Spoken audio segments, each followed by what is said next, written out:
Bonjour et bienvenue sur la chaîne La Voix des entreprises spirituelles. Je suis Sophie Hérault Et je suis Nolwenn Iridia. et aujourd'hui nous avons l'immense plaisir d'interviewer Cyril Schneider. Cyril, bonjour. Bonjour à tous.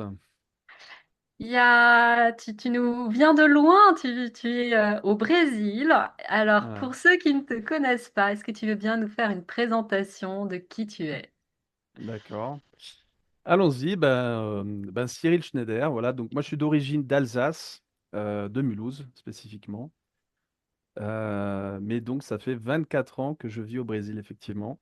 J'ai eu l'occasion de vivre 6 ans en Amazonie et puis maintenant, depuis 18 ans, à Sao Paulo. Voilà, la grande Sao Paulo, c'est la mégalopole. Je suis marié avec une Brésilienne. Euh, j'ai 5 enfants, trois que j'ai fait et deux que j'ai adoptés, donc deux jumeaux brésiliens qu'on a adoptés aussi. Et puis aujourd'hui, donc j'ai eu une carrière essentiellement comme dirigeant de filiales étrangères au Brésil, donc de multinationales implantées au Brésil, essentiellement dans le milieu plutôt du software et du service. Et puis, j'ai eu un tournant dans ma vie. On aura l'occasion d'en parler parce que c'est justement un peu le thème, c'est un peu le thème justement de notre discussion aujourd'hui. J'ai, j'ai vécu des miracles dans ma vie, justement au moment où j'ai découvert que j'avais un cancer fulgurant qui me donnait à peine 60 jours de vie. J'avais plus de 30 tumeurs entre le cou et la ceinture et j'avais 34 ans. Voilà. Et donc, on n'attend pas ce type de nouvelles quand on a 34 ans, quand on est au plus haut de notre carrière.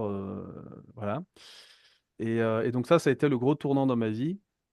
Et j'ai pu donc vivre des miracles, c'est-à-dire des événements que la science n'explique pas. Voilà. En une nuit, le 24 septembre 2013, j'ai éliminé ces 30 tumeurs que j'avais dans le corps. Ça a été documenté avec des examens à l'appui et tout ça, hein. Et donc bah forcément, on peut pas rester insensible à ça.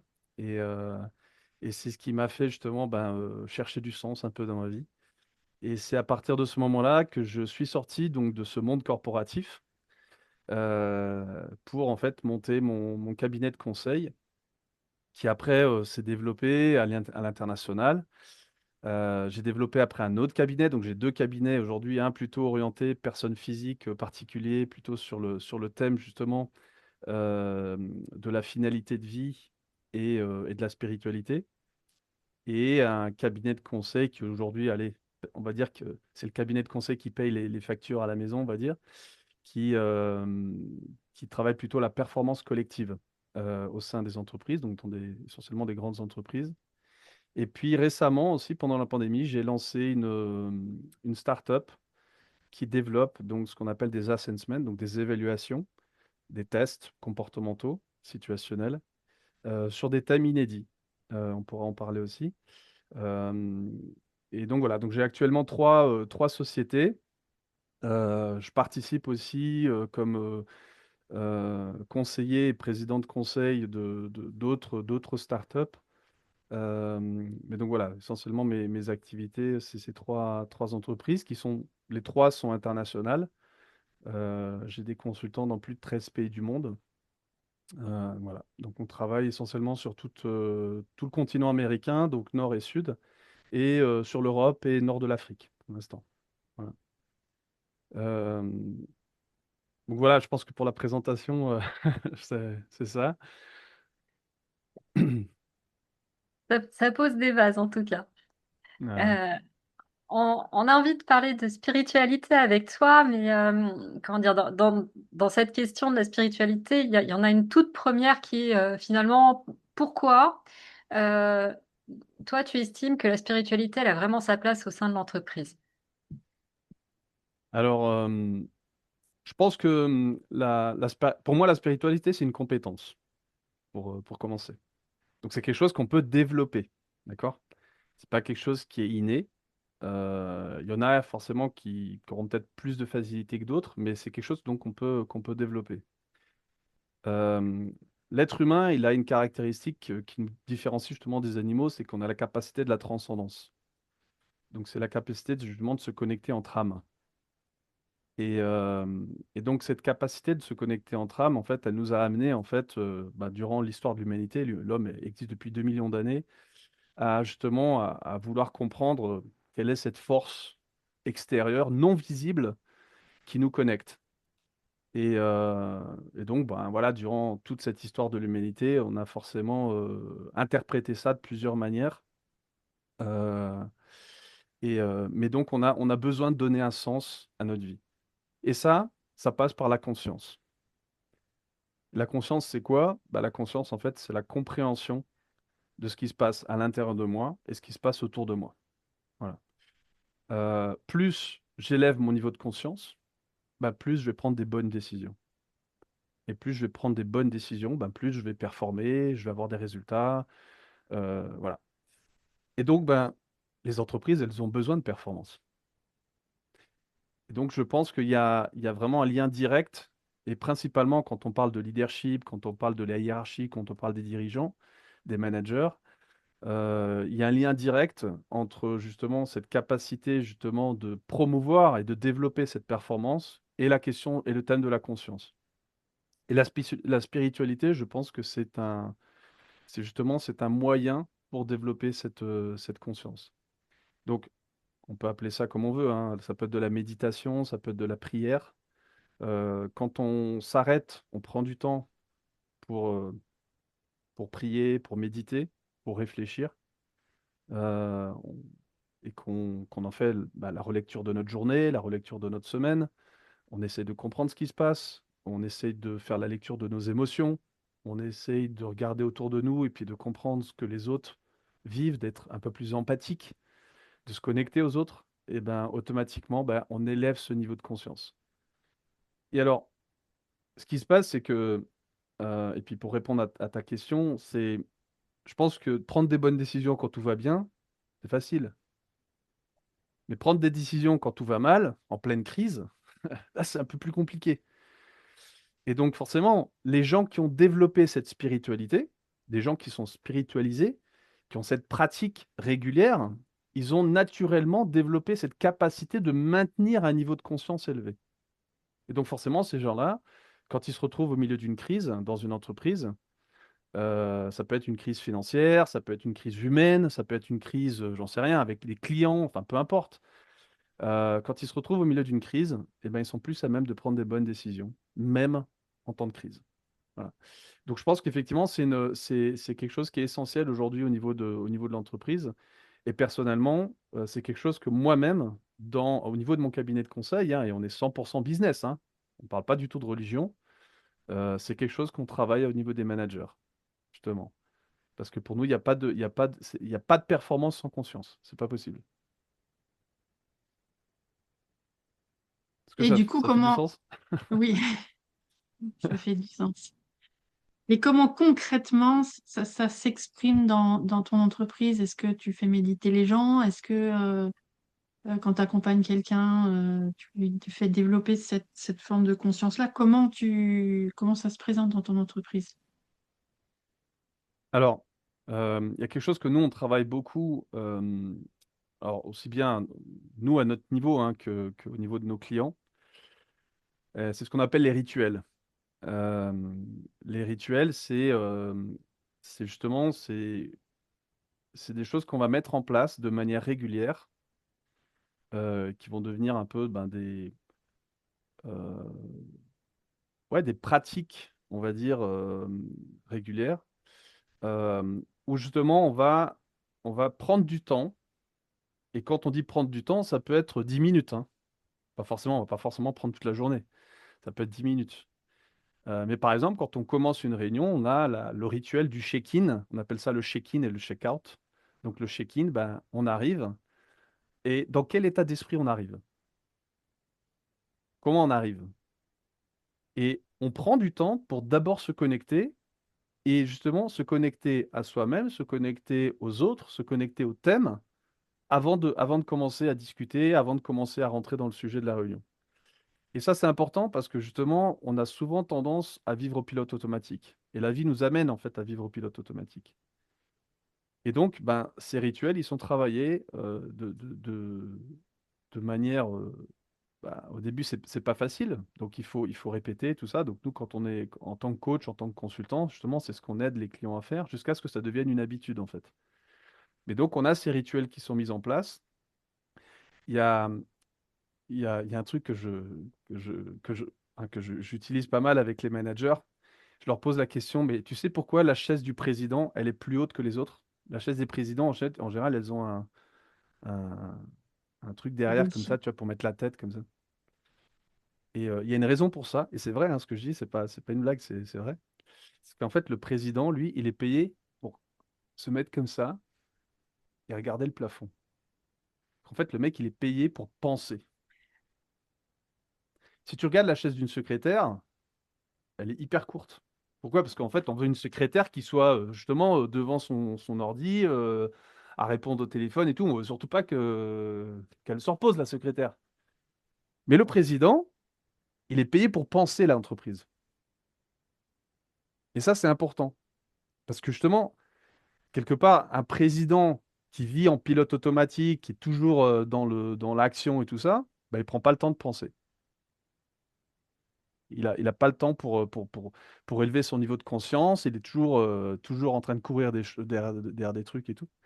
Et, euh, et justement, parfois, donc, il y a beaucoup de confusion justement parfois avec la question religieuse. Quand on parle de spiritualité, c'est souvent associé directement à la question de la religion. Mais, euh, mais pour moi, la question de la foi non religieuse, la capacité de croire en quelque chose qu'on ne peut pas voir, c'est la première compétence d'un leader et d'un entrepreneur. Tu vas pas entreprendre de ton temps, de ton argent, de mettre de l'énergie dans quelque chose dans laquelle tu crois pas.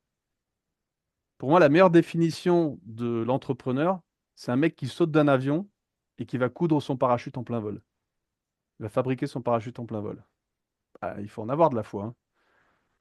Et si tu discutes avec tous les grands entrepreneurs qui ont fait du succès, ils vont te dire que c'est au bout du troisième saut qu'ils ont terminé le parachute.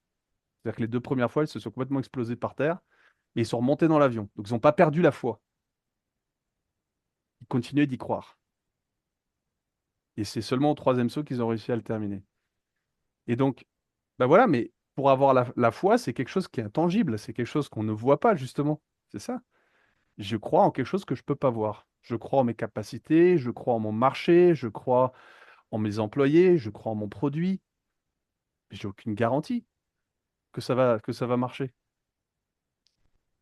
Et donc, bah forcément, quelque part, un président, hein, le président de l'entreprise qui donne la direction, qui va orienter justement les choix stratégiques, tout ça, si lui, il n'a pas la foi, ça va être difficile, hein. Ça va être difficile. Et donc, bah justement, parfois, il y a des gens qui me disent, ouais, Cyril, j'aimerais beaucoup avoir la foi que tu as. Effectivement, moi, j'ai une pratique même plus qu'entrepreneuriale, j'ai une pratique religieuse aussi au niveau de cette foi. Et les gens me disent ça, oui, j'aimerais bien avoir ta foi. Je dis, mais tu dédies combien de temps à ta foi? Combien de temps tu passes par semaine? Combien de temps tu as dédié dans ta semaine euh, à ça? Parce que le mec, il va à la salle de sport tous les jours, il passe 10 heures à regarder Netflix, mais le mec, il n'a pas une heure dans sa semaine pour s'arrêter, pour prier, pour méditer, pour aller, je sais pas quoi, à la messe ou s'asseoir dans son lit, on s'en fout. Il n'a pas une heure pour ça dans sa semaine.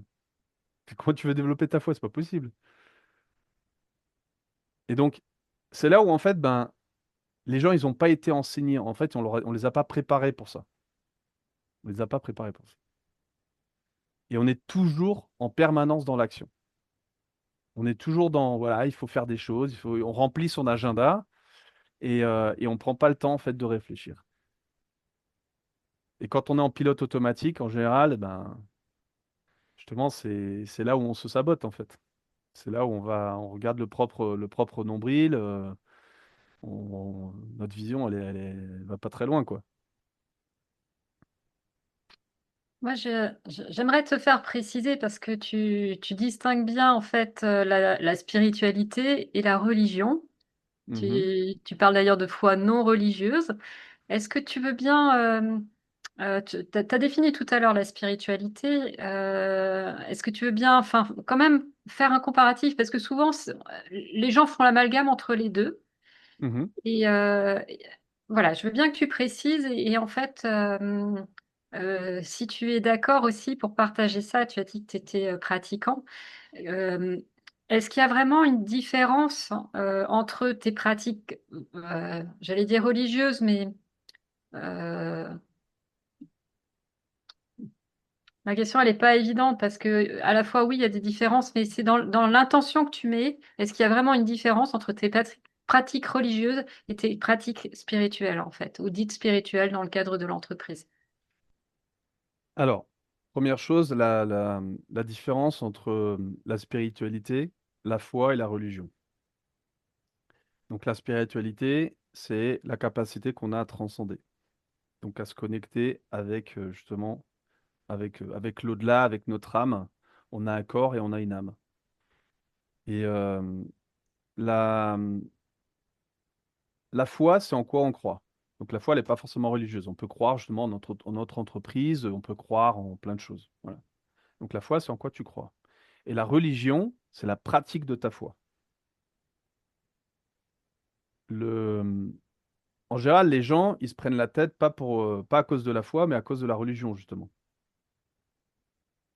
On a des guerres de religion. On a voilà, les gens se prennent la tête à cause de la religion, mais pas à cause de la foi. Il y a beaucoup de gens, par exemple, qui croient en un seul Dieu. Ils sont monothéistes, donc ils croient en un seul Dieu. Voilà, ils sont tous d'accord sur le fait qu'il y a un seul Dieu, mais ils n'ont pas la même pratique religieuse. Voilà. La pratique religieuse, ce qu'il faut savoir, c'est qu'en fait, tu prends n'importe quelle pratique religieuse, n'importe quelle religion du monde, euh, à partir du moment où tu te mets en communauté, et une communauté, ça commence avec deux personnes, à partir du moment où tu rassembles deux personnes pour vivre ensemble, il faut que tu définisses des règles. Tu vas habiter avec quelqu'un, bah, tu définis des règles, forcément. La vie en communauté, elle dépend de ces règles-là. Et ces règles-là, dans la religion, on a appelé ça la doctrine. Et donc, toutes les religions ont écrit leur doctrine. Ils ont leur propre doctrine, donc ils ont leurs règles. Et ces règles-là définissent la pratique. Donc, il y a des religions qui sont plus récentes, il y en a qui sont plus anciennes. Il y a une tradition aussi qui est suivie en fonction de l'histoire de cette religion. Euh, mais ce qu'il faut savoir, c'est que tout ça a été écrit par l'homme. Si l'homme n'est pas parfait, ben, les règles ne le sont pas non plus. Voilà. Parce à partir du moment où on accepte de participer d'une certaine communauté, il faut en accepter les règles. C'est comme des lois. Dans la société, il existe des lois. Tu habites en France, ben, en France, il y a des lois. Tu peux ne pas aimer les lois, tu peux ne pas être d'accord avec la loi, il faut que tu la respectes. Si tu la respectes pas, tu es criminel. Voilà. Donc, il y aura des conséquences si tu respectes pas la loi. Et donc ça, c'est des règles qu'il faut suivre. Donc à partir du moment où je choisis une religion, ben, si je veux être cohérent avec mon choix, eh ben, il faut que je respecte ces règles-là. Ça ne veut pas dire que je vais être d'accord avec tout. Voilà. Et, euh, et souvent, justement, les gens, ils font pas la différence entre accepter et être d'accord. Je peux accepter quelque chose, respecter quelque chose sans en être d'accord. Et ça implique aussi un niveau de conscience. Et aujourd'hui, on vit dans un monde qui est polarisé, et partout dans le monde, hein, tu peux polarisé au niveau de la religion, au niveau de la politique, à tous les niveaux, justement parce que les gens ne font pas la différence entre être d'accord et accepter. Je peux accepter l'autre, je peux reconnaître la différence de l'autre, accepter cette différence, donc la respecter. Je suis pas obligé d'être d'accord, mais on peut se respecter. On peut vivre ensemble en se respectant. Et, euh, et aujourd'hui, le problème, c'est que justement, le monde est polarisé parce que bah, si t'es pas d'accord avec moi, si t'es pas d'accord avec moi, t'es forcément mon ennemi. T'es contre moi. C'est ça qui pose problème. Hein. Donc, donc là, voilà. Donc, je sais pas si j'ai répondu à la première question. Donc, c'est la différence avec la religion. Donc, pour moi, la religion, c'est la pratique d'une foi. D'accord? Après, effectivement, dans cette pratique-là, après, il y a une question de recherche de. Moi, j'appelle ça l'intégrité. L'intégrité, c'est la capacité d'être authentique, d'être cohérent et de se responsabiliser pour ses actes. D'accord. Donc, pour être intègre, il faut que tu sois authentique, donc vrai, avec toi-même, honnête, faut que tu sois cohérent, donc il faut que tu fasses ce que tu dises et que tu dises ce que tu penses. Et il faut que que tu te responsabilises pour les conséquences de tes choix et de tes actes. Voilà, donc pour être intègre, c'est ça. Et donc, être intègre avec sa religion, ça implique effectivement ben, de mettre en congruence, en fait, tout ce que ta religion te propose de vivre avec ta vie au jour le jour. Donc forcément, il y a un lien direct entre la pratique de la spiritualité et la religion, forcément. Et chaque religion a une ligne spirituelle. Et donc là, après, voilà, moi, je suis catholique pratiquant. Donc dans la religion catholique, voilà, on croit en la vie éternelle, on croit en Jésus-Christ, on croit en la résurrection, on croit en un certain nombre de choses. Et il y a une doctrine catholique euh, qui s'est écrite pendant 2000 ans euh, et qui a une tradition et donc voilà, qui t'amène justement à faire des choix et à mettre en cohérence, mettre en cohérence ta vie, quoi. Euh, Forcément, cette foi religieuse, elle t'amène forcément à te positionner professionnellement, à te positionner au niveau de la société, au niveau de ton travail, euh, d'une manière particulière, si tu veux être cohérent.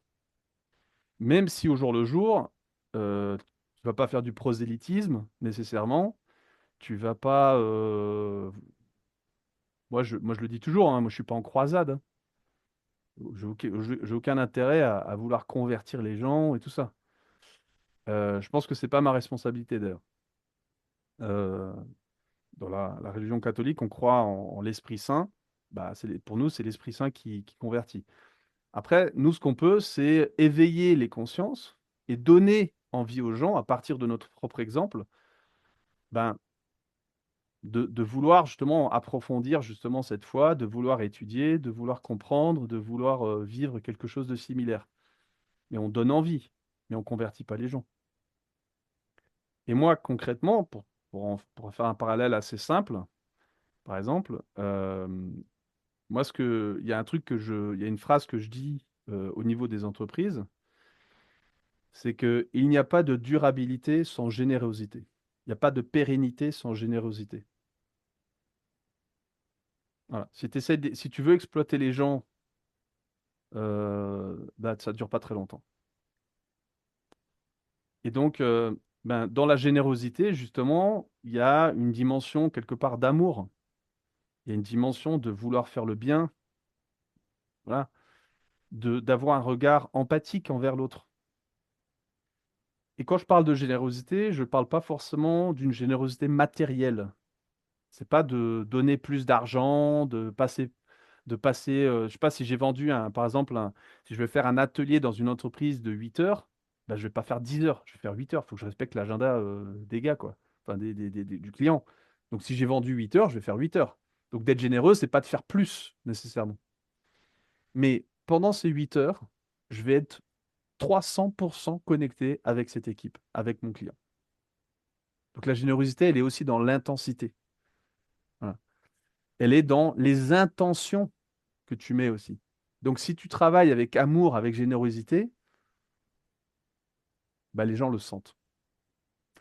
Et tu sais qu'un des meilleurs feedbacks que j'ai reçus justement à la fin de la pandémie, j'ai jamais gagné autant d'argent que durant la pandémie. Je me suis concentré sur le marché pharmaceutique et hospitalier, donc j'ai eu beaucoup de travail.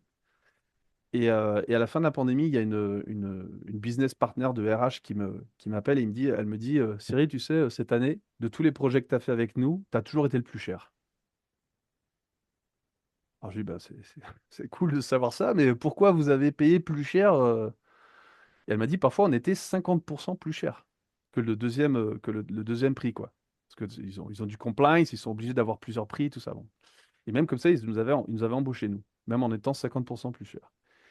Et elle m'a dit, vous êtes reconnus comme des consultants qui se connectent de corps et âme. Et c'est pour ça qu'on est prêt à payer 50% plus cher. Et après, elle m'a cité des concurrents, ta. Elle m'a dit, ceux-là, eux, c'est plutôt des perroquets de PowerPoint. Donc des gens qui viennent, qui ont des très beaux PowerPoint, qui répètent leur PowerPoint, et puis voilà, ils font leur travail, puis ils se barrent. Alors que nous, vraiment, ben, on a cette capacité vraiment de se connecter. Et je pense que ça, c'est une question d'énergie, en fait. Et les gens le sentent quand tu es vraiment présent, quand tu es vraiment là, que tu es vraiment à 100% avec eux. Et donc, la générosité, elle est là aussi. L'amour, il est là aussi. Et donc, forcément, ben, ça, c'est quelque chose qui est lié directement à ma pratique religieuse. Ma religion m'amène à faire ça. Si je veux être cohérent, forcément, c'est quelque chose que je veux mettre en pratique. En tant que catholique, je crois qu'on va être jugé sur les bonnes choses qu'on aura faites durant notre vie. Les mauvaises choses, tu pourras en demander pardon. En la dernière minute de ta vie, tu pourras demander pardon. Si tu crois que Dieu est miséricordieux, tu vas être pardonné. Si tu as été sincère, tu t'en es repenti, tu seras pardonné. Mais les bonnes choses, à la dernière minute de ta vie, tu n'auras plus le temps de les faire. Donc, les bonnes choses, c'est maintenant qu'on les fait. C'est tous les jours. Et on ne sait pas si demain on sera vivant. Voilà. Notre vie, elle peut se terminer demain ou d'ici 50 ans, on n'en sait rien. Donc, et ça, moi, j'en ai pris conscience justement avec mon expérience de, du cancer. Je me suis vu à 34 ans avec un diagnostic de 60 jours. Donc, je me suis dit, bah, tiens, ma vie, elle peut se terminer maintenant. C'est un truc qu'on n'y pense pas quand on a 34 ans. Quand tu as 84 ans, tu y penses. Et quand tu as 34, tu y penses pas. On pense qu'on est éternel quand on a 34 ans, quand on est jeune, forcément. Et, euh, et donc, je pense que quand on est, effectivement, quand on est confronté à la mort, quand on est confronté à la fin de notre vie, je pense qu'effectivement, c'est là où en fait, on valorise, je pense qu'on valorise ce qui nous manque, en fait. Tu valorises la vie quand tu te rends compte que tu la perds, quoi. Tu valorises l'eau quand on n'a plus, tu valorises l'énergie quand tu as un blackout et que tu n'as plus d'énergie, que tu valorises, voilà, on valorise les choses souvent quand on les perd. Et, euh, et aujourd'hui, ben moi, ce que j'essaie de faire dans ma pratique justement religieuse, c'est cette connexion que j'ai avec le travail, c'est justement ben, d'essayer de faire mon meilleur tous les jours, indépendamment de ce que j'aurais facturé, indépendamment de l'argent que j'aurais gagné. Et pour moi, l'argent n'est pas du tout tabou, ce qui peut peut-être parfois paraître, pour certains chrétiens, parfois l'argent est un peu tabou. Pour moi, il ne l'est pas du tout. Donc, euh, donc, je peux faire payer très cher une entreprise. euh, mais en même temps, une fois que le contrat il est signé, pour moi, c'est plus je travaille pas pour l'argent en fait. Je vais travailler parce que j'ai envie de garantir mon éternité, quoi. Parce que c'est en quoi je crois. Et je pense que justement, moi, je crois pas en la réincarnation. Donc, je pense pas qu'on a 50 chances. Donc, je pense qu'on en a qu'une. Et donc, avec cette unique chance qu'on a, ben, il faut faire le mieux tout de suite, maintenant, quoi. Voilà. Il n'y a pas de game over, on reprend le jeu de zéro, quoi. Donc ça, tout ça, c'est des questions de foi. Et tu auras t'as des gens qui croient en la réincarnation, il y a des gens qui croient qu'ils auront plusieurs vies, chacun a sa foi. Il y a pas de souci à ça. Je pense que euh, moi, j'ai toujours été très respectueux des autres religions. Euh, dès lors, dès lors que la religion de l'autre l'amène justement à être une bonne personne, un bon professionnel, un bon mari, une bonne femme, un bon citoyen. Voilà. À partir du moment où ta religion, elle te fait vouloir tuer l'autre, elle te fait vouloir rentrer en guerre avec ceux qui croient pas la même chose que toi, voilà, là, je pense que là, il y a un souci, quoi. Voilà. Après, c'est pareil dans la question de la pratique religieuse. Je pense que justement, on a plusieurs styles, même dans la propre Église catholique, dans la religion catholique, tu as plusieurs styles. Tu vas trouver plusieurs lignes de spiritualité dans l'Église catholique. Tu auras les, je sais pas, les charismatiques, bon, ben, eux, ils aiment bien chanter, voilà, ils aiment bien la musique, tout ça, voilà. Et puis tu auras tu auras les petits moines là au fin fond de leur monastère qui, eux, seront en silence. Et, et- et je pense qu'il n'y a pas de correct ou d'incorrect dans tout ça. C'est juste une question d'affinité. En fait, savoir qu'est-ce qui est correct? Il faut prier debout ou à genoux? Il faut prier en silence ou il faut prier en chantant? En fait, on s'en fout, quoi. On s'en fout. C'est qu'est-ce qui marche pour toi, en fait? Qu'est-ce qui t'amène justement à réussir à te connecter avec, à transcender? Qu'est-ce qui t'amène à ça, en fait? Mais ça, je pense que c'est hyper particulier, c'est presque intime. Et donc, je pense que ça, c'est un choix que chacun doit faire. Et ce choix, en fait, il faut qu'il parte d'une expérience. C'est pas théorique, ça. Il y a pas de, je pense pas qu'il y a de formule magique. Le truc, c'est que si tu te donnes pas l'opportunité de faire des expériences, bah, tu le sauras jamais. Voilà. Et je pense qu'aujourd'hui, le grand problème, c'est ça, c'est qu'en fait, les gens se donnent même pas l'opportunité de vivre une expérience. Si le mec, il n'est pas capable de prendre 1 heure dans sa semaine pour justement se mettre comme ça dans sa chaise et regarder le plafond à penser son entreprise, imagine vivre une spiritualité. C'est même pas possible.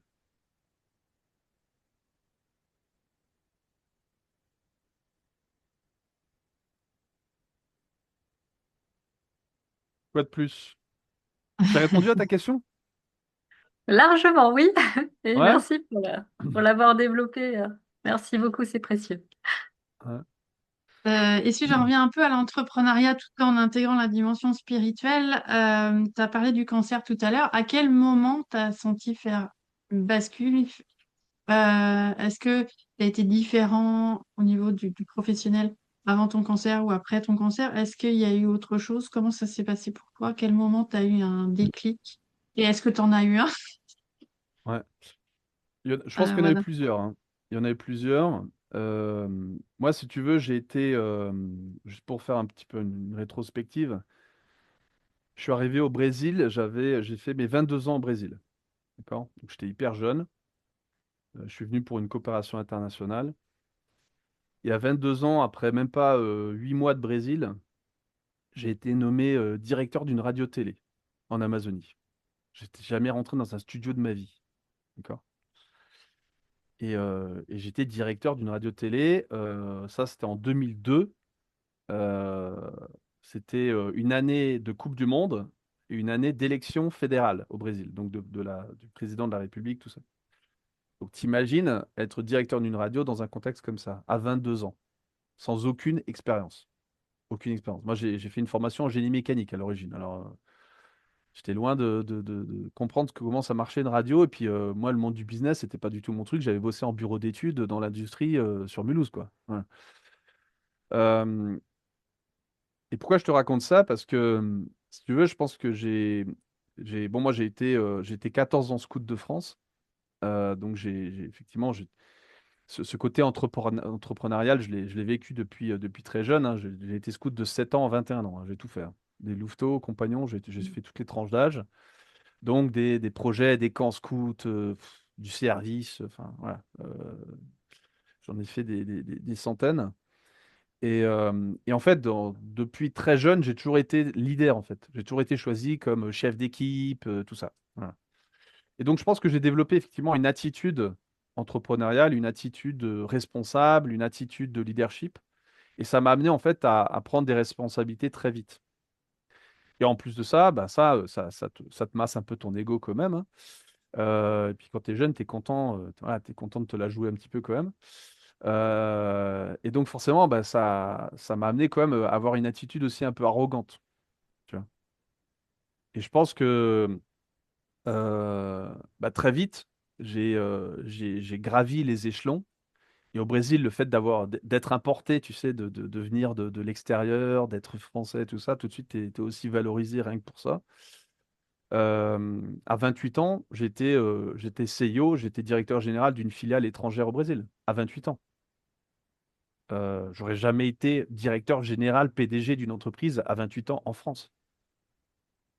À moins que tu es fils de papa, que papa a déjà l'entreprise et t'hérites l'entreprise de papa. Mais sinon, t'es pas comme ça embauché comme PDG d'une entreprise à 28 ans en France. Donc le Brésil m'a permis ça. D'accord? Et donc j'ai toujours été très arrogant parce que c'est toujours moi qui ai été mis à l'honneur. C'est toujours moi qui, effectivement, je générais beaucoup de résultats aussi, hein. Donc j'avais aussi des résultats en conséquence. J'ai toujours été un peu le moteur et voilà, un peu à mode bourrin, quoi, hein. On fait les choses et les choses marchent. Euh, et effectivement. le premier déclic, c'est que ben, du jour au lendemain, je me suis retrouvé dans un lit d'hôpital avec des sondes au-dessus, en dessous, partout, 100% dépendant du personnel hospitalier, et à te dire, mais Cyril, tu commandes quoi là maintenant là? Tu commandes plus rien là. T'es plus aux commandes de rien. Parce que j'avais toujours été aux commandes de la vie. J'avais toujours été aux commandes des autres. C'est toujours moi qui commandais, c'est toujours moi qui disais ce qu'il fallait faire. Et du jour au lendemain, eh ben, je me suis retrouvé pratiquement tétraplégique dans un lit. La première chimio m'a amené à avoir une atrophie musculaire généralisée et j'ai perdu 80% de ma masse musculaire. Donc, c'est genre, j'arrivais pas à tourner la tête pour savoir qui était à mes côtés, quoi. Voilà. Donc, voilà, ton corps est en vie, mais voilà, tu es dans un lit complètement amorphe, dans un lit, voilà. Sans pouvoir te bouger, sans réussir à lever ton bras, quoi, tout seul, quoi. Mm. Et donc là, je me suis retrouvé 100% dépendant des autres. Donc là, il y a eu un premier déclic. De dire, bah, Cyril, là, ton arrogance, là, tu peux la foutre à la poubelle, hein. On va faire le download de l'humilité, là, et, euh, et essayer déjà bah, de valoriser un certain nombre d'autres choses que tu valorisais pas jusqu'à présent, qui est surtout bah, les autres, tout ça. Bon. Donc là, je pense qu'il y a eu un premier déclic. Pendant cette expérience aussi, une atrophie musculaire généralisée, la sensation, pour faire simple, c'est basiquement, tu as une crampe, mais sur tout le corps. Voilà. C'est la sensation d'une crampe qui s'arrête pas. Donc des joues jusqu'à la pointe des pieds, tu as tous tes muscles, tu découvres des muscles que tu savais même pas qu'ils existaient, quoi. Tu as tous tes muscles qui rentrent dans un effet de crampe. Donc en fait, ça fait pas mal, ça fait mal. Et donc le seul truc qui te soulage un petit peu à ce moment-là, c'est la morphine. Mais ce qu'il faut savoir, c'est que la morphine, c'est de l'héroïne en fait, c'est de la drogue. Donc il y a une dose, il y a une posologie maximale qui est autorisée par l'OMS, par l'Organisation mondiale de la santé, qui dit que voilà, la dose maximale autorisée avant l'addiction, c'est 8 milligrammes pur toutes les 3 heures. Ça, c'est le maximum qu'on va te donner. Tu peux aller n'importe où dans le monde, personne ne va te donner plus que ça. En général, quand je sais pas, tu te fais une fracture ouverte je sais pas quoi, de la jambe ou du bras, tu arrives à l'hosto aux urgences, quand on te donne de la morphine, c'est 2 milligrammes dilués. On te donne 2 milligrammes dilués. Donc, tu imagines 8 milligrammes pur qu'on te met dans le porte-à-catch. Le porte-à-catch, c'est la petite boîte de silicone qui te met dans le truc là. C'est comme une prise en fait, une prise où tu reçois la chimio en fait. Parce que les veines en fait des bras en fait, elles supportent pas là, la quantité de chimio en fait. Moi, je prenais 4 poches de drogue par jour de chimio. À peu près 4 litres de drogue qu'on te balance dans le corps, quoi. Donc les veines du bras, en fait, elles tiennent pas, donc ils te mettent ce qu'ils appellent un porte-à-catch. C'est une petite boîte de silicone qui te met, qui va direct, c'est un cathéter qui va direct dans l'artère du cœur, en fait. Ouais. Et donc il me balançait les 8 milligrammes de morphine direct dans le porte-à-catch. Donc l'effet, il est tout simplement instantané. Ce qu'il faut savoir, c'est que euh, la morphine, en fait, elle n'élimine pas la douleur. Elle déconnecte ton système nerveux, en fait. Donc en fait, tu arrêtes d'avoir mal, parce qu'en fait, ton système nerveux, il est déconnecté, mais la douleur, elle est toujours présente. Sauf que ton cerveau n'interprète plus la douleur. Et ces 8 milligrammes de morphine pure, elles ont un effet pendant 40 minutes. Et donc, à la 41e minute, l'effet passe et la douleur revient. Sauf qu'après, tu as 2h20 à attendre la prochaine dose. Et là arrive le deuxième déclic, c'est que je suis arrivé à un point de douleur. Et j'ai compris pourquoi la torture te fait dire n'importe quoi, hein. Franchement, faire mal à quelqu'un en vrai te fait dire n'importe quoi. J'ai tout essayé pour avoir une dose avant. J'ai tout essayé. Le petit bouton, là, rouge, là, de l'hôpital, là, mais je l'ai appuyé 1 million de fois, quoi. Les mecs, ils l'ont désarmé 1 million de fois, quoi. J'ai tout fait. J'ai essayé de tomber du lit. J'ai essayé de gueuler. J'ai essayé de pleurer. J'ai tout essayé. J'ai tout essayé. Ils te le donnent pas. C'est des protocoles. Voilà, c'est pas possible. Et donc, il faut prendre son mal en patience.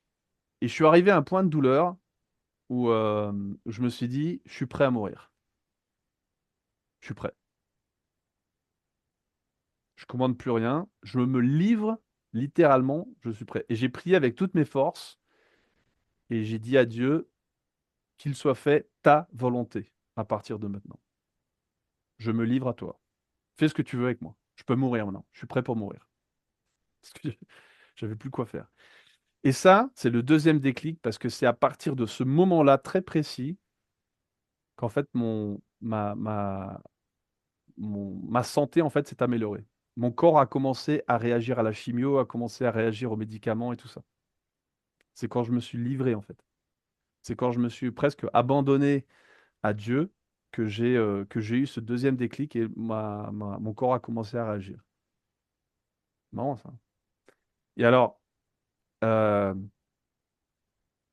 ça c'était donc j'ai découvert le cancer le 15 décembre 2012. Et je bossais à l'époque pour une entreprise française de software et internationale qui était déjà dans 19 pays du monde et tout ça. Et, euh, et, et le 7 janvier, il y a la directrice juridique de l'entreprise en France, de la matrice, donc du siège, qui m'appelle et qui me dit, Cyril, on n'est plus français. Le patron s'est mis à la retraite et il a vendu l'entreprise à un fonds d'investissement américain. Donc, ton nouveau chef, le vice-président Amérique, va venir visiter la filiale du Brésil le 19 février. Je dis, bah, c'est cool, on va essayer d'y être, hein, au bureau, là, le 19 février. Donc, j'appelle les médecins. J'ai dit, les gars, écoutez, moi, j'ai besoin de sortir de l'hosto. Là, j'ai mon chef qui arrive, donc le 7 janvier, hein. Et là, les médecins me disent, Cyril, arrête de rêver. Pour t'asseoir dans une chaise roulante, c'est 8 mois de kiné. C'est 8 mois de kiné pour t'asseoir dans une chaise roulante. Là, tu as perdu 80% de ta masse musculaire, tu sors pas d'ici. C'est carrément impossible. Si ton chef il veut te voir, il vient ici, quoi. Il vient te visiter ici, quoi. Mais toi, tu sors pas d'ici, c'est pas possible. T'es pas en condition de sortir. Et donc, troisième déclic, là, je décide que le 19 février, je serai au bureau, indépendamment de ce que les médecins disent. Donc, je commence à répéter les exercices avec ma femme. Elle m'aide à répéter les exercices de kiné, ce que j'avais kiné une fois par jour. Et genre, elle répétait l'après-midi, tout ça. Puis en plus, en parallèle de ça, mon anglais était hyper pourri. Parce que j'avais appris l'espagnol et le portugais, mais l'anglais, il était un peu. Voilà. Donc voilà, avec l'entreprise française, c'était facile, forcément. Mais je me suis dit, bon, là, l'Américain, il va débarquer. Les Américains, en général, ils parlent pas beaucoup d'autres langues, quoi, que l'anglais, quoi. Donc c'est plus à toi de parler anglais qu'autre chose, quoi. Donc en plus de ça, j'ai appelé un prof d'anglais pour m'aider à faire des cours d'anglais entre les doses de chimio, quoi. Entre les doses de chimio et les doses de morphine. Il mettait son ordi, là, il y avait une télé dans la chambre. J'étais dans un hôpital privé top, hein, à Sao Paulo quand même, hein. Voilà. J'avais une assurance santé qui était top, donc j'avais vraiment, c'était le 5 étoiles, hein. Donc, j'avais une chambre privatisée avec télé et tout le truc et tout. Donc en parallèle de tout ça, je faisais des cours d'anglais aussi. Et alors, je faisais des exercices et le 18 février à 3h30 de l'après-midi, j'ai traversé ma chambre. Je me suis levé de mon lit tout seul et j'ai traversé ma chambre pour aller pisser tout seul au WC. Ça a été une des sensations de succès la plus grande de ma vie jusqu'aujourd'hui. Ça fait 2 mètres, hein. Traverser la chambre, c'est du lit jusqu'aux chiottes, c'est 2 mètres, hein. Ça, 2 mètres et demi, quoi, hein. Sans l'aide de personne.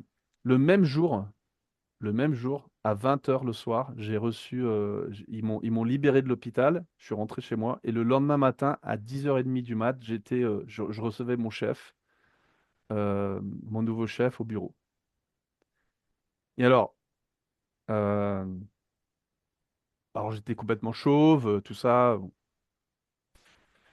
et les chimios, en fait, ce qu'on appelle, j'ai eu la chimio rouge. La chimio rouge, c'est 4 litres de drogue par jour, ça te détruit, quoi, hein. Le médecin, il m'avait dit, Cyril, ce qu'on va faire, c'est qu'on va faire du jardinage avec un lance-flamme. On crame tout, puis après, on va voir ce qui repousse. Voilà. Il y en a qui meurent de la chimio, hein, pour que vous ayez une idée. Il y en a qui meurent de la chimio, qui meurent pas du cancer, mais qui meurent de la chimio, tellement que c'est agressif. Et donc, en fait, bah, ce type de chimio, ça t'amène à avoir beaucoup d'effets collatéraux, en fait. Et des trucs que, en fait, tu n'as aucun contrôle dessus, quoi. Donc, moi, je passe toute la journée là, avec mon chef, là. Si j'ai compris, je sais pas, 15% de ce qu'il a dit en anglais, franchement, durant toute la journée, c'était énorme. Mais j'ai été d'accord avec tout ce qu'il disait, hein. Forcément, tout ce que le mec il proposait, moi, j'étais d'accord.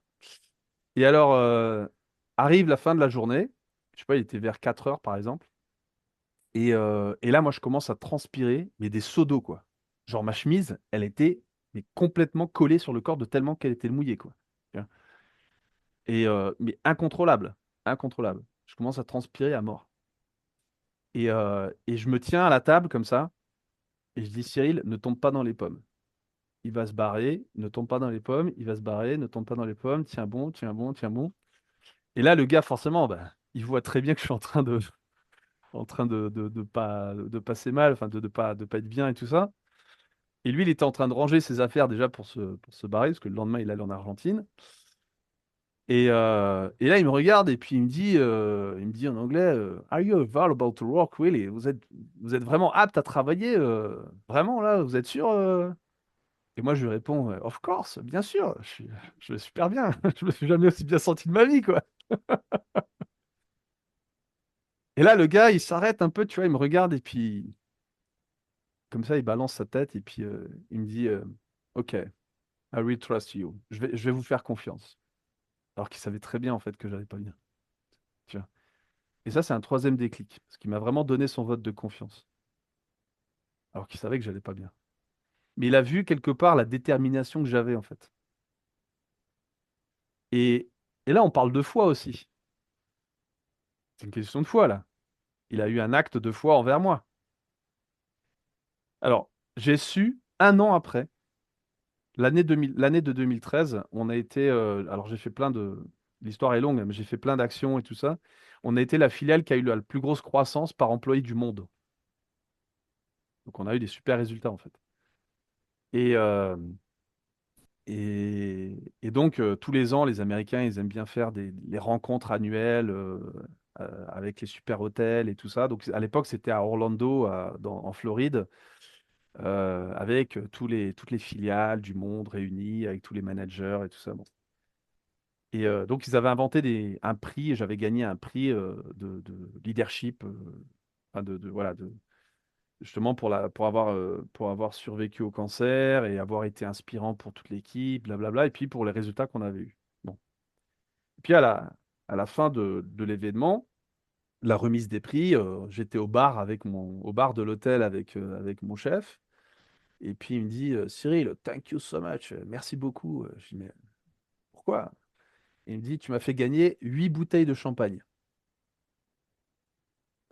Alors je dis, comment ça, 8 bouteilles de champagne? Attends, il y en a une qui est à moi au moins, quoi. Et il me dit, en fait, le jour où je suis venu au Brésil, en fait, une de mes missions, c'était de te licencier.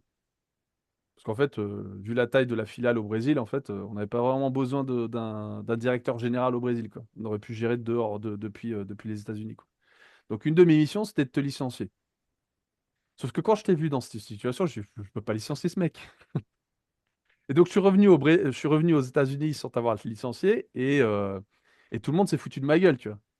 Tout le comité, enfin tout le board, tout le comité de direction s'est foutu de ma gueule et tout ça. Elle me dit, ouais, qu'est-ce qui t'a fait le petit français, truc et tout. Bon. Et donc j'ai parié une bouteille de champagne avec tous les directeurs, avec tous les vice-présidents. Et en fait, aujourd'hui, quand tu as reçu ton prix, je les ai bien regardés et ils ont bien compris qu'ils me devaient une bouteille de champagne, tu vois. Et donc voilà, je te remercie pour ça. Et donc ce soir-là, il a acheté une Veuve Clicquot, un magnum de Veuve Clicquot dans un hôtel. Je sais pas combien ça a coûté, moi à mon avis, Oui, ça coûtait une balle, quoi. ça coûte cher, ouais. Ah, il a pris une bouteille de Veuve Clicquot et on s'est descendu une bouteille de Veuve Clicquot ensemble au bar. Mais donc c'est un pari qu'il a fait, c'est un acte de foi quelque part qu'il a eu euh, avec moi et qui a marché. Et aujourd'hui, je pense qu'effectivement, Euh, ça a été un troisième déclic aussi parce que je me suis rendu compte qu'effectivement, ben, la foi, quand elle est mise en pratique, elle est vachement importante justement dans le monde de l'entreprise, justement. Et parfois, justement, tout ce que tu as devant toi va complètement contre toutes les évidences, elles vont complètement contre ce que tu peux croire, justement. Et c'était son cas à lui. Il a fait un pari. Il n'avait aucune garantie. Aucune garantie.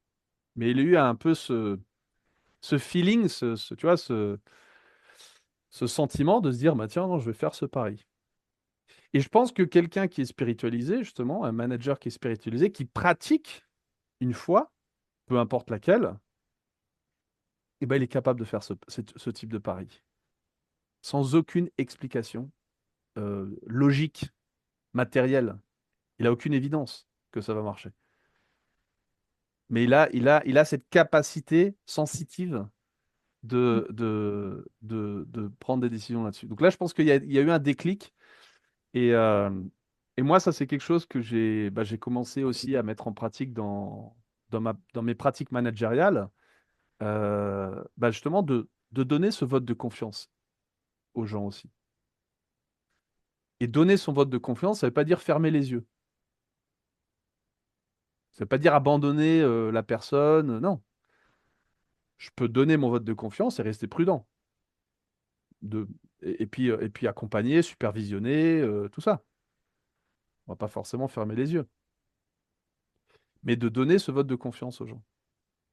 Et, euh, et je pense que ça a été essentiel justement dans la startup. Justement, un des outils qu'on a développé, c'est un outil qui mesure cette confiance aujourd'hui. On est capable de mesurer la confiance. La confiance est une compétence aussi.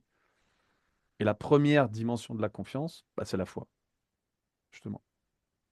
D'ailleurs, si tu prends l'étymologie du mot confiance, ça vient du latin confidere. Ou fidere, ça vient de fides, qui est justement la foi, c'est faire avec foi, c'est ça, c'est faire avec confiance.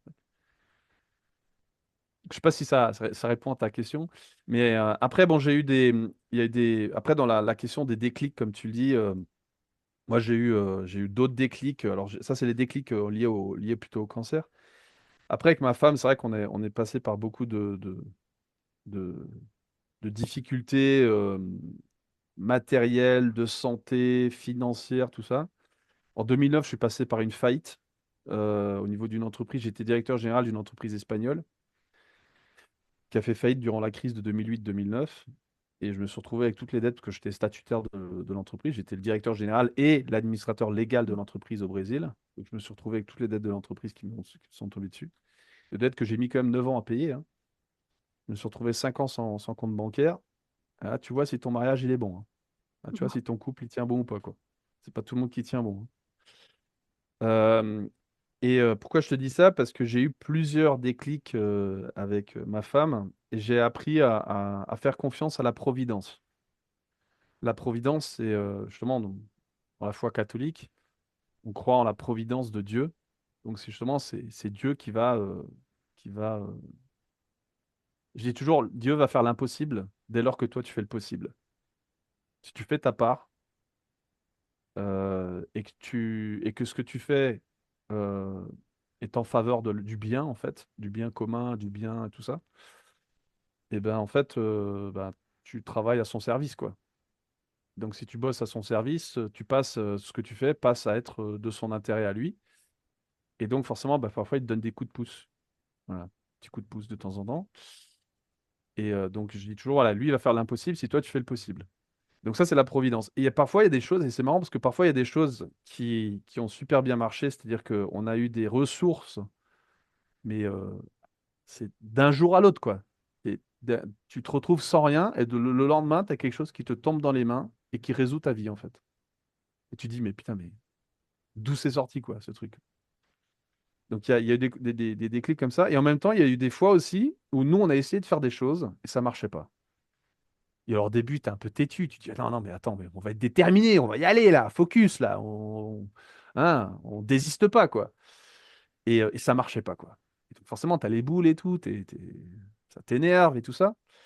Et en même temps, on a appris à faire confiance aussi. À se dire, en fait, si ça marche pas, il y a peut-être quelque part Dieu nous protège aussi des choses qu'il ne faut pas qu'on fasse. Et souvent, on s'est rendu compte de ça.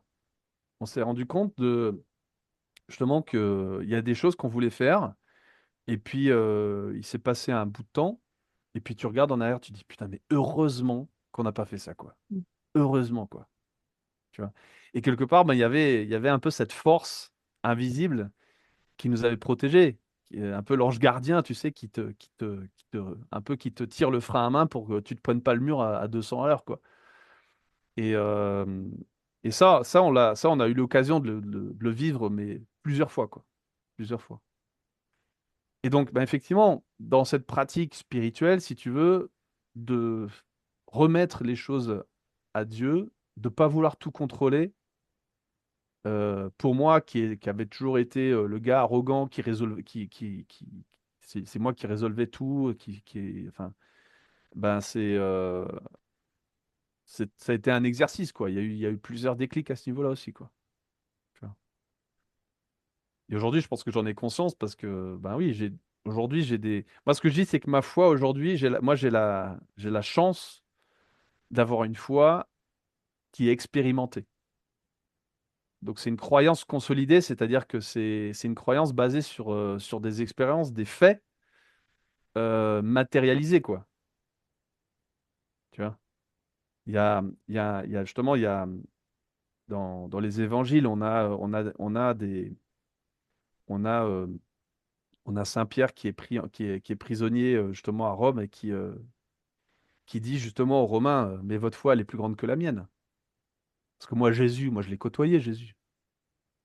J'étais 3 ans avec le mec, je l'ai vu voir faire des miracles, je l'ai vu ressusciter, tout ça. Pour moi, c'est facile de croire en Jésus. Mais vous y croyez sans l'avoir vu. Vous avez une foi plus grande que la mienne.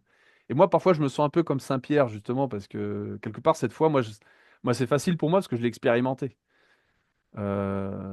J'ai énormément de faits factuels, pragmatiques, matériels, qui m'ont prouvé, en fait, que, qu'il y a une, qu'il y a, que Dieu existe, que les miracles existent et tout ça. Je l'ai vécu, moi.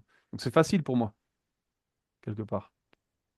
Donc aujourd'hui, effectivement, toute cette pratique spirituelle, religieuse, cette congruence que j'ai dans tout ce que je fais, elle est 100% rationnelle et 100% consciente. Voilà. Mais je pense que ça a été un cheminement aussi, de, de, de, de succession de déclics, comme tu dis, qui se sont succédés pour en arriver là, je pense. Ça répond à Et ta du coup, question? oui, mais du coup, ça me fait. euh, j'ai une autre question. Est-ce qu'aujourd'hui, tu sais, par exemple, comment, là, dans ton expérience, quand tu étais malade, il y a un moment donné où tu as dû lâcher, tu as tout abandonné, Mm. euh, et le moment où, enfin, j'ai envie de dire, il faut être un peu plus dans la tête, il faut y aller, il faut s'accrocher, et il faut pas lâcher, justement. Est-ce que Ouais. tu arrives aujourd'hui à faire la différence entre les deux, entre le moment où il faut lâcher et laisser faire Dieu ou l'univers, enfin Alors, bon, bref. il y a, il y a deux trucs. Je pense que dans l'histoire que je raconte, si tu veux, quand j'ai reçu le diagnostic des 60 jours de vie, donc j'étais devant mon oncologue avec ma femme et donc il prend les examens de la biopsie. J'avais une tumeur de 6,7 cm au niveau du rein gauche. Et donc il fait la lecture du diagnostic. Aujourd'hui, il y a des softwares qui te calculent tout ça. Et il me donne le diagnostic des 60 jours de vie. Et moi, je lui réponds, non, monsieur, j'aurai encore 50 ans de vie. Et, euh, et je pense que c'est un peu cette arrogance que j'avais à l'époque qui m'a fait dire ça. De dire non, j'accepte pas le verdict. Et dans la tête, bon, j'ai une formation en génie mécanique, donc dans la tête, je suis très pragmatique, très rationnel. J'ai dit, bon, euh, on va résoudre ce truc. Qu'est-ce qu'il faut faire? Il faut faire de la chimio? Ben, on va la faire. Donc en fait, tout ce qui m'a été proposé de faire, j'ai tout fait. J'ai pris tous les médicaments, j'ai jamais été relutant, enfin, je sais pas si ça se dit relutant, jamais été opposé à quoi que ce soit. Donc j'ai toujours suivi, quelque part, j'ai toujours fait confiance à la médecine, aux médecins, à l'équipe médicale et tout ça, aux hôpitaux et tout ça. Euh, le truc, c'est que quand je parle du lâcher-prise que j'ai eu au niveau de la douleur, c'est de plus vouloir contrôler ce qui se passait. Parce que tant que moi, quand j'ai dit au médecin que j'allais avoir 50 ans, c'est moi qui étais au contrôle. C'est moi qui affirmais, j'aurai 50 ans. Pour plus que le diagnostic me donnait 60 jours. C'est moi qui avais décidé. C'est moi qui étais au contrôle. Tu vois.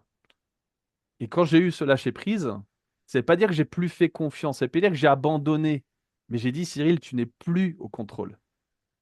Arrête de vouloir être au contrôle de tout. Tu n'es pas au contrôle des choses. Donc lâche prise. Et c'est justement dans ce lâcher prise, c'est pas de s'abandonner, c'est de faire confiance justement aux autres et de dire, bah, t'es plus au contrôle. Fais confiance aux autres, c'est eux qui sont au contrôle de la situation. Et effectivement, il y a l'équipe médicale, il y a la médecine et il y a Dieu.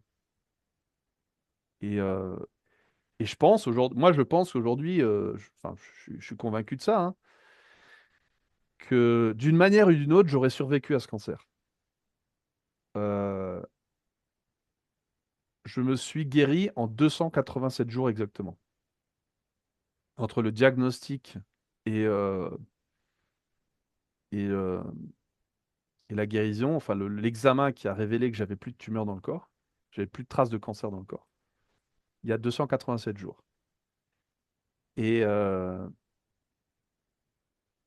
pense que la foi a été un accélérateur du processus. Mais je pense que la foi toute seule ne m'aurait pas sauvé. J'ai eu besoin de faire des chimios. J'ai eu besoin de quelque part de faire, de suivre ce que la médecine recommandait. Donc je pense qu'effectivement, ma guérison, elle est aussi le fruit de plusieurs facteurs. J'attribue pas ça que à Dieu, ni que à la médecine, ni que à moi, mais au fruit de plusieurs facteurs. Donc à aucun moment, si tu veux, j'ai abandonné ou j'ai désisté du traitement ou tout ça. C'est pas dans ce sens-là, mais c'est de s'abandonner dans le sens, t'es plus au contrôle et fais confiance. Tu vois ce que je veux dire? Mm, mm.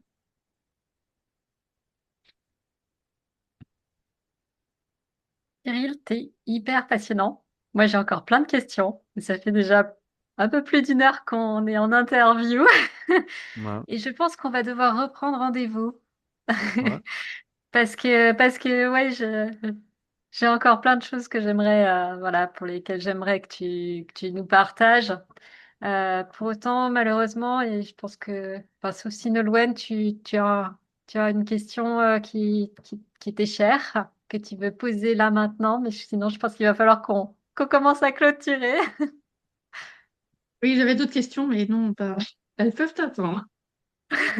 Donc, Cyril, on prend d'ores et déjà un deuxième rendez-vous avec toi. En tout Ouais. cas, on manifeste le souhait de pouvoir remettre ça euh, voilà, à nouveau. Euh, Avant quand même de vraiment terminer, est-ce que tu aurais un, deux, trois conseils, les conseils qui te paraîtraient les plus pertinents pour les dirigeants euh, voilà, qui veulent s'engager dans une voie spirituelle à mettre au service de leur entreprise? Alors ça, moi j'en ai fait un peu ma mission de vie, hein. Euh, Ma finalité de vie, c'est me sanctifier. Mais ma mission de vie que j'ai choisie pour me sanctifier, c'est justement d'éveiller les consciences, justement. Donc le thème de la conscience est très, très, très présente dans tout ce que je fais. Et, euh, et l'analogie que j'utilise un petit peu, c'est la suivante. Euh, je pense que tout le monde a une chambre en bordel à ranger dans sa vie. Tout le monde. Il y en a qui ont des chambres plus grandes, plus petites, plus en bordel, moins en bordel, voilà. Tout le monde a une chambre dérangée à ranger. Voilà. Le truc, c'est que les gens, en fait, ils essaient de la ranger en fait dans le noir. Bah forcément, c'est pas facile quand tu ranges une chambre dans le noir, quoi. Parce que tu fais tomber des choses et puis voilà, tu piétines des choses. Enfin, voilà, tu vois pas, donc forcément, c'est pas facile. Et donc, en fait, ça fait qu'il y a énormément de gens en fait qui désistent, qui se disent en fait non, laisse tomber, je vais vivre dans le bordel et puis voilà. Le problème, c'est que l'être humain, en fait, il s'habitue avec l'odeur de la merde. Donc, il a une vie de merde et il s'y habitue, en fait. Et ça, c'est un problème. Et moi, justement, ce que j'invite les managers à faire, enfin les gens de manière générale dans leur vie à faire, pas que les managers, hein, tout le monde, c'est avant de vouloir ranger ta chambre, allume la lumière. Allume la lumière. Ça sera beaucoup plus facile de ranger ta chambre avec la lumière allumée, quoi. Déjà, tu seras beaucoup plus motivé parce que tu vas voir les choses. Tu vas pouvoir te prioriser un certain nombre de choses. Tu vas pouvoir être plus efficace. Et puis voilà. Et puis tu vas la ranger à ta manière. Chacun a sa manière de ranger sa chambre. C'est toi qui vis, donc c'est à toi de la ranger. Moi, j'ai la mienne à ranger aussi. Et donc, le conseil que je donne, c'est ça. Allume la lumière. Allume la lumière dans ton travail, allume la lumière dans ta vie, allume la lumière dans ta famille, dans ton couple, dans ta, dans ta société, avec tes associés. Allume la lumière. Fais ce travail de comprendre ce qui se passe, d'élever ce niveau de conscience. Et pour allumer la lumière, je pense que la voie de la spiritualité, c'est une très bonne option à mettre en pratique pour maintenir cette lumière allumée, en fait. Voilà. Donc, le conseil, c'est allume la lumière. Voilà. Ben, en tout cas, c'est une très belle image. Je pense qu'il va parler à tout le monde. Les métaphores, c'est toujours pratique. Et pour conclure, est-ce que chacun d'entre vous aurait un petit mot à dire sur l'ensemble de l'interview?